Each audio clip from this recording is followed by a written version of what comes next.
Je reçois des questions de la part de personnes qui suivent notre chaîne, ou du moins nos réseaux sociaux.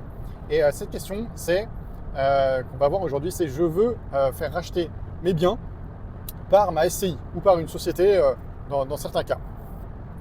Eh bien, ça s'appelle un OBO. L'OBO, c'est assez difficile à monter. Il faut que la banque soit d'accord pour pouvoir refinancer les biens. En général, elle demande une contrepartie. Déjà, la première, c'est qu'il faut que les biens qu'elle refinance, ils soient libres de tout crédit ou avec un crédit vraiment tout petit qui reste en capital restant dû.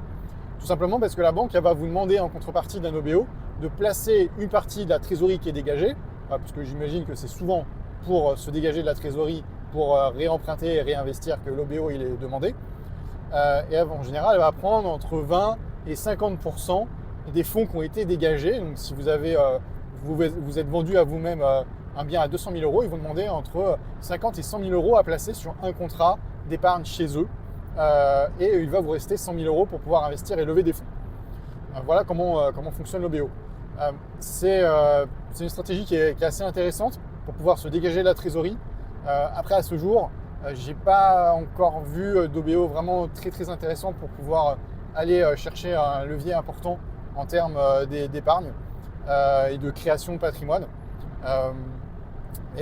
Pourquoi pas, ça peut être quelque chose d'intéressant et de judicieux. Je vois plus des OBO entre différentes SCI ou d'une société d'exploitation qui n'a pas séparé son bien immobilier de son activité, qui vient le séparer et revendre à une SCI ses murs dans l'optique de vendre son fonds de commerce et de rester propriétaire des locaux. Voilà. Si cette vidéo vous a plu, je vous invite à liker notre page pour pouvoir avoir des notifications sur nos prochaines vidéos sur les questions de nos clients. À bientôt!